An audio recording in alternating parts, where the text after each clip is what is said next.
Здравейте, това е РТВ, вие гледате Булевард България, както всяка вечер по това време, преглед на някои от най-интересните коментари в българските блогове. Започвам с блога Живко Желев онлайн. Христо Ковачки – кой ще настъпи котото? Заглавието на неговият коментар. Някой в България си е въобразил, че е Владимир Путин. Този някой и група другари са решили да си сглобят нашенско нескопосано подобие на опандизения руски олигарх Михаил Ходорковски. И започват да арестуват олигарси, пише авторът, ама не всички. А всъщност само един, този, който е настъпал котето. Ковачки е випускник на елитния съветски вуз Литмо, Ленинградски институт за точна механика и оптика. По-задълбочен преглед на възпитаниците на Литмо показва, че повечето от тях днес са поставени на възлови позиции. Като прибавим към това особеното внимание на Владимир Путин към питърската команда, може да се окаже, че по изборите у нас някой наистина ще настъпи котето. Коментар на Живко Желев в неговия блог. Вторият цитат за тази вечер от блогът на Александър Секулов. Лодките на Титаник не стигат.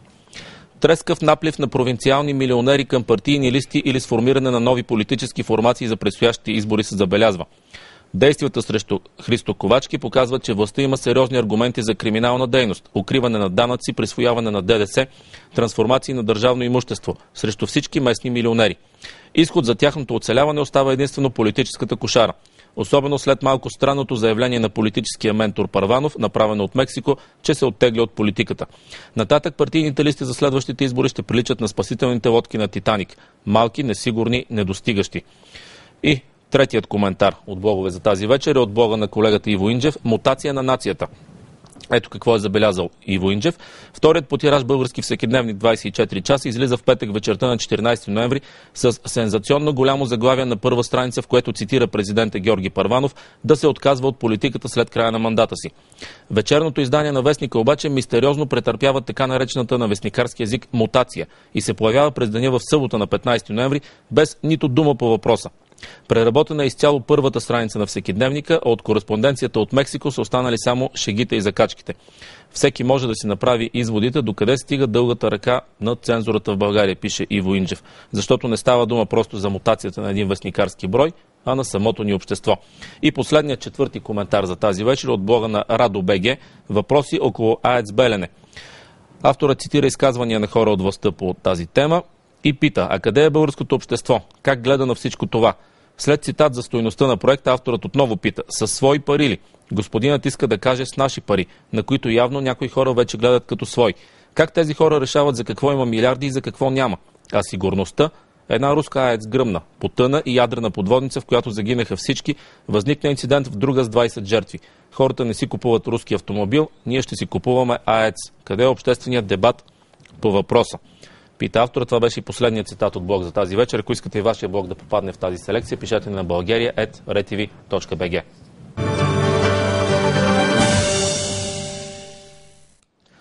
Добър вечер на господата Димитър Йончев, експерт по сигурността, професор в Нов български университет, и Николай Свинаров, бивш министър на отбраната и председател на Българска нова демокрация. Добре дошли. Нашите зрители знаят от новините поводът да ви поканя тук. Днес в Багдад беше подписано споразумение между иракското правителство и Съединените американски щати. Новината оттам, която цитират всички, е изтегляне до 2011 година. Всъщност, така ли свършва историята? Свършва един етап. Защото интересът е в региона да има управляема стабилност и интересите никой не ги е отменил. Стратегическото значение, даже както сега има една модерна дума, геополитика, геоенергетика, нещо такова. Не мога точно да ви го кажа, но сами разберете за какво става дума. Да се разглеждат стратегическите интереси на големите участници през призмата на горивата. Районът ще остане все така важен и стабилността в Ирак ще бъде изключително важна. Така че на мястото на това, което до сега се правеше, най-вероятно ще има дълъг период на обучение, на съветници, на групи, на строителство и така нататък, на изграждане, но няма да бъде, според мен, няма да се появи дезинтересираност от страна на досегашните участници там. Не знам ние как ще се справим с тази работа, но Съединените щати ще присъстват там по невоенен начин. Знаем, че има решение за непродължаване на мандата на българския контингент. Господин Свинаров, на вас се падна късмета или не късмета вие да бъдете министър на отбраната, когато България изпрати своя контингент там? И двете са верни. В известен смисъл беше късмет, в известен смисъл не беше късмет. Нека да напомним, че когато влизахме в Ирак, имаше разработки, имаше условия и яснота, че най-късно до 2007 година операцията ще бъде приключена. Няма да напомним предишни операции, да речем в Босна, която продължи повече от 15 години. Няма да говорим вероятно и за Косово. Проблема е, че там, където има малко политика, има много военни сили и малко резултати. Надявам се, че все пак ще се намери механизъм нещата да бъдат променени. И аз си позволя една реплика, която от 2002 година на всички срещи казвам. И репликата е следната. Крайно време е света да бъде управляван не чрез контрол над конфликти, както е сега, а чрез тяхното решаване. Надявам се, че новият президент на Съединените американски щати ще провежда подобна политика. Разбира се, тази тема е чувствителна и в България. Може ли България да не изпрати контингент там? Имаше и протести, помним. Не можеше. Това беше един от силните знаци на пътя, по който България тръгна, който е значително по-различен от този, по който тя преди това се движеше. Това започна с плахото ни участие в Камбоджа, което не беше убедително, но беше знак. И оттам насетне нещата професионално се подобряваха. Просто не беше възможно да се представим прекъсване и то в един такъв момент, когато от нашите знаци зависеше по-нататъчната ангажираност на България в общността на НАТО, на Европейския съюз. Но аз искам да се върна към това, което се случва днес там. Знаете много добре, че новоизбраният президент на Съединените щати разчита на средствата, които ще бъдат спестени оттам, за да се изпълнява програмите. Но мисля си, като анализатор на тази ситуация, че няма как да се владее ситуацията в Ирак, ако не се подобрят отношенията с Иран и с съседните страни, което най-вероятно означава днешния жест нов етап в политиката в това отношение. На Съединените щати в региона. Всъщност за нова политика, според мен е трудно да говорим, защото Барак Обама е само избран. Това споразумение е подготвено от досегашната администрация на Съединените щати. Безусловно, да. За това се говореше не от днес, но става дума, че тенденцията, която се наблюдава, е тази, на която той дойде на власт. Тази тенденция го доведе на власт. И не е без значение, че ако към края на мандата си събереш малко повече позитивни знаци, това влияе върху цялостната оценка на мандата. Тук вече работим за историята. Малко ми е така трудно да ви го кажа, но в мен има винаги едно съмнение, че в известна степен прибързаността с цялата история около Косово пак беше белязана от завършването на мандат. Безусловно, стъпка в правилна посока, но до голяма степен тя може да бъде много, много по-овладяна. Беше импровизирана в известна степен. И затова си мисля, че и още стъпки, които ще има, ще бъдат все в тази посока. На едно позитивно приключване на втория мандат на сегашния президент. Господин Йончев каза, че България не можеше да не изпрати. Вие тогава бяхте част от управлението. Стоеше ли въпросът? България ще участва ли или няма да участва? Не, категорично с оглед стратегическите външно-политически интереси на България този въпрос не стоеше. Беше ясно, че България трябва да участва в коалицията на желаящите. И един кратък коментар по това, което се случи в днешния ден всъщност. Вероятно коментара в първия ден няма да бъде точен, но сега ще започне дебата още през 2011 ли ще се изтеглят войските или чак през 2011. И всъщност това е проблема, какъв е период от време, за който говорим. Разбира се, добре би било, аз не случайно казах, че 2007 беше първия срок за изтегляне на войските. Добре би било, ако към успешните военни действия има и по-успешна политика. Надявам се, че това ще бъде наложено в една успешна политика на новия мандат на президента на Съединените американски щати. Сега, фактът, че българския контингент се прибира, зависи ли от решение в България? Или е нещо, което е част от големия пъзъл? Разбира се, ние сме автономни в това отношение и нашия ангажимент е изцяло на национална основа. Това е наш избор. Както беше, още повече, този избор беше много силен, когато ставаше дума за коалиция на желаящите. Нямаше мандат на Обединените нации. Сега в момента имаме формално основание с един мандат, който изтича. Който приключва до нова година и всъщност не е подновен. И нашите функции, нашите задачи там, ако говоря за интензивност и риск, спадаха като равнище. И може да се каже, че с това, което приключихме сега, е безсмислено да си търсим друга задача, специално за останем, след като няма такава политическа цел в рамките на някаква нова коалиция.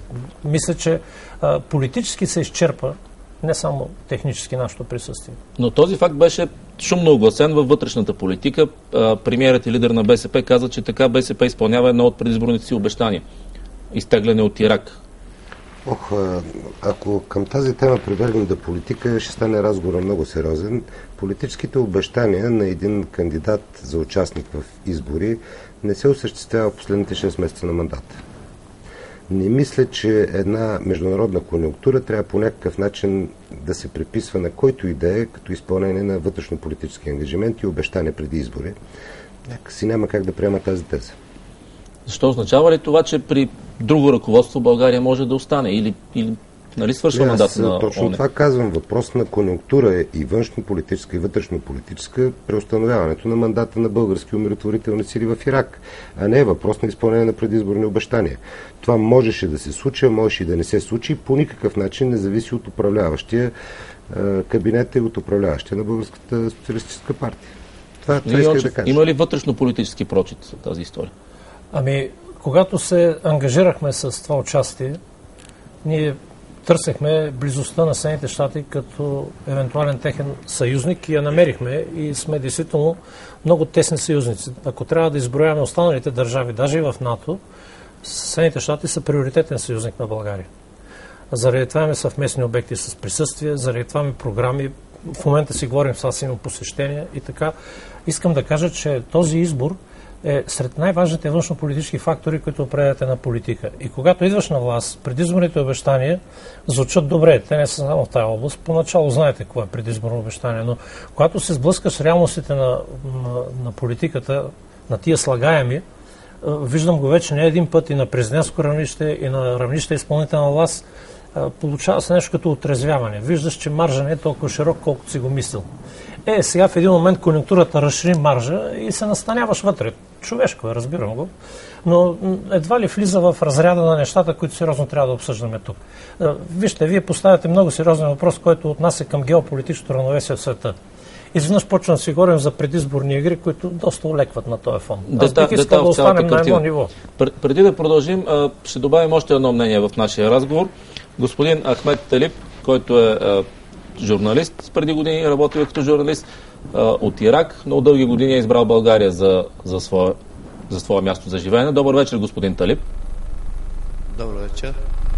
Как коментирате вие и като иракчани, разбира се, това, което имаме като новина от днес, споразумението между иракското правителство и Съединените американски щати за изтегляне до 2011 година? Аз съм като иракчанин подкрепях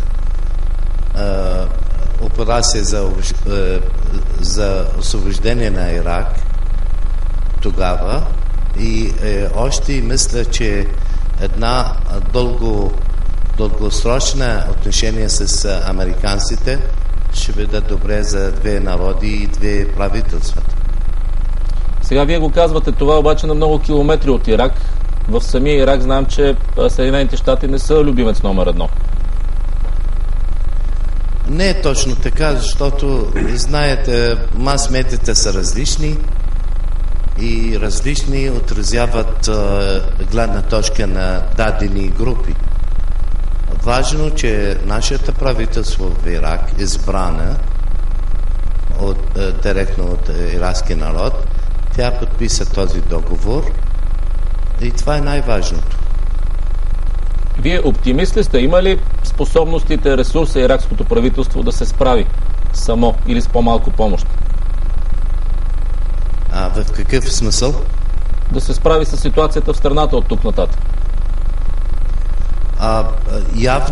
Явно още правителство и армията и полицията има нужда от техническа и подкрепа от Съединени щати и от други съюзници. Има нужда. Какво очаквате? Разбираш, че има нужда. Очаквате ли понижаване на равнището на насилие в Ирак? Във всички данни, които вие знаете и аз знам, населението сега минимално по-добре, отколкото преди няколко месеца или една година. Господин Талиб, можеше ли според вас решението за изтегляне, защото изтегляне на практика все още няма, да бъде взето по-рано, т.е. по-ранна дата от 2011 година? имате предвид след избора на новия президент Барак Обама, смятам, че президента на Съединените щати ще базира на експерти в областта на сигурността, на интересите на Америка. Няма да стана много бързо, както смятат другите, но ще бъде намален състава на американската армия в Ирак. То е за сигурно. А можеше ли по-рано да стане това? Намаляване на броя на американските войници или изтегляне пълно? Не. Абсурд. Това е повече и политически сили в Ирак, и правителство, и самостоятелни групи в Ирак. Те искаха американците и англичаните, даже и българите, поляци. Много имаше международна общност. Да не забравяме италианците и испанците. Те помагаха на иракчани в един много труден момент да стабилизират сигурността и да продължават напред. Господин Талиб, каква е вашата равносметка от тези вече 6 години почти? Ирак не е първата държава и няма да бъде последната държава да мине от една диктатура до една по-отворено общество, по-демократичен, по-хуманен на иракчаните. Сигурно старите сили няма така лесно да признават това и затова има жертви и има с голямо съжаление нашите съседи не са добронамерено към един по-стабилен, по-отворен, по-демократичен Ирак. Вашите съседи имате предвид съседни държави? Да, специално може точно да каже Иран и Сирия и някакви сили, може би не официални, в Близкия изток, нямат желание Ирак да стане една демократична, истинска демократична държава, една икономическа сила в района. И последно, господин Талиб, как оценявате участието на България в Ирак? Първо искам да поздравя български народ и политически сили, които станаха рамо до рамо с други сили да помагат на иракчани да минават по-напред, макар че възможностите на България и контингент е малък брой. И това, но според мен има хиляди начини България и правителство и български народ да помага с други форми на иракчаните. Благодаря ви, господин Ахмед Талиб, иракчанин, който дълги години живее тук в България с неговата позиция. Разбира се, България даде и жертви в Ирак. Те няма как да бъдат оценени. Това са безценни човешки животи. Но иначе колко струваше тази мисия? Понеже и такъв разговор има. Говорим за военен бюджет, казахте, Барак Обама е говорил за това. На България колко струваше това? Нека най-напред един кратък политически коментар. Според мен участието на България в мисията на желаящите в Ирак беше от изключително важно значение, за да се разберат процесите вътре в България като необратими демократични процеси. България да стане във външната си политика един предвидим партньор. И аз искам още веднъж да поздравя всички участващи във всички контингенти в Ирак.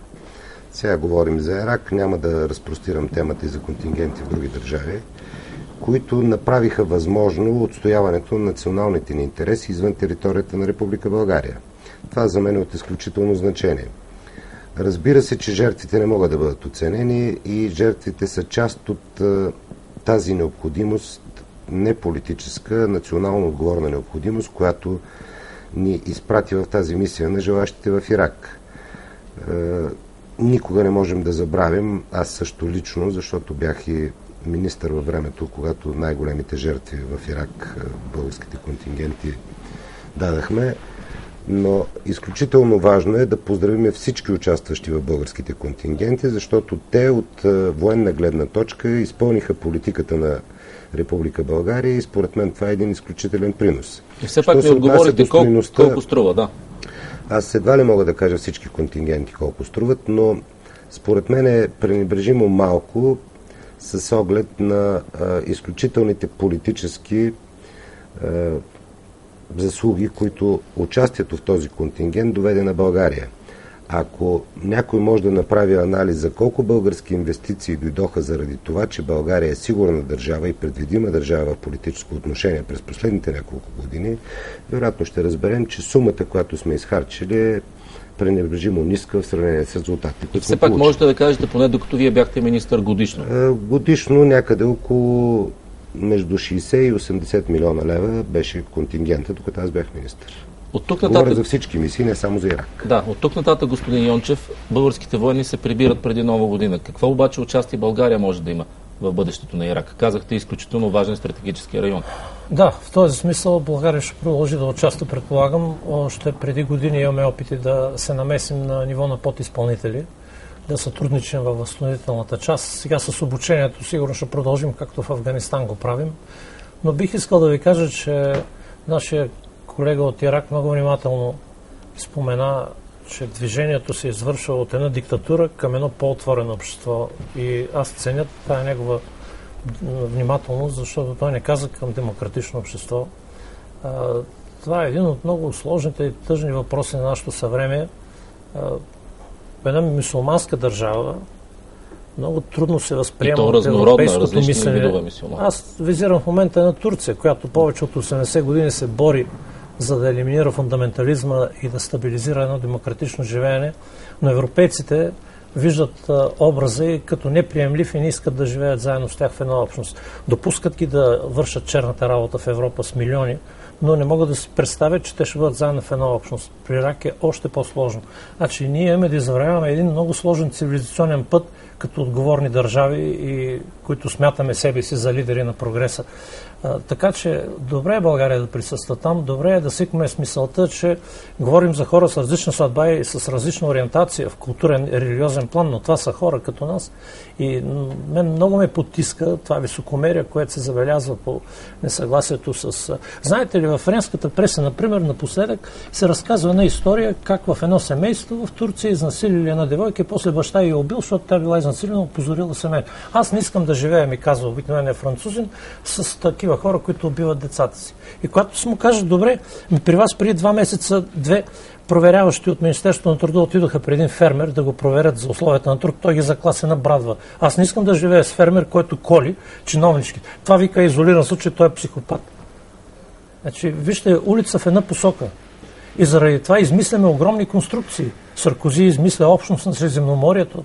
Кой знае какво друго ще се измисли. Тоест, и ние сме в дълг към този свят. Не е само, аз съм напълно съгласен с вас, не е въпрос само да регулираме конфликти, а трябва да приемем различието, да живеем както сме различни и да търсим това, което е взаимоизгодно. Нека да върви напред политиката. И за финал с малко думи според вас, работещ ли е моделът Ирак? Видяхме, има конфликт, милиарди, стотици милиарди, много човешки жертви, а конфликти има на много места по света. Жертвите са между мюсюлмани и мюсюлмани. Това е най-тежкото. И нека да не прибързаме. Според мен навлизаме в много сложен етап в този регион. Докато той представлява център на много интереси, равновесието трябва да се разчита отношенията на Съединените щати с съседните страни, преди всичко с Иран, Русия, каква позиция ще заеме, европейците до каква степен могат да се движат хармонично. Много въпроси отвън. А вътре вие сам казахте, това е нееднородна страна. За нас би бил за човечеството голям успех, ако Ирак не се разлети на части и да започнат нескончаеми неща от ливански тип. Така че много въпросителни има. Оказва се, че през 21 век тоталитаризма е по-трудно преодолим, отколкото през 20-ти. Все пак обаче съм убеден, че през 22 ще е още по-трудно, така че дайте да го направим през 21. Това е моят повик. Благодаря ви много, господин Николай Свинаров, бивш министър на отбраната, и господин Димитър Йончев, експерт по сигурността от Нов български университет. Сега ще видите най-интересното от днешния ден в РЕД ТВ 20 часа. Булевард България ще гледате отново утре вечер в 7.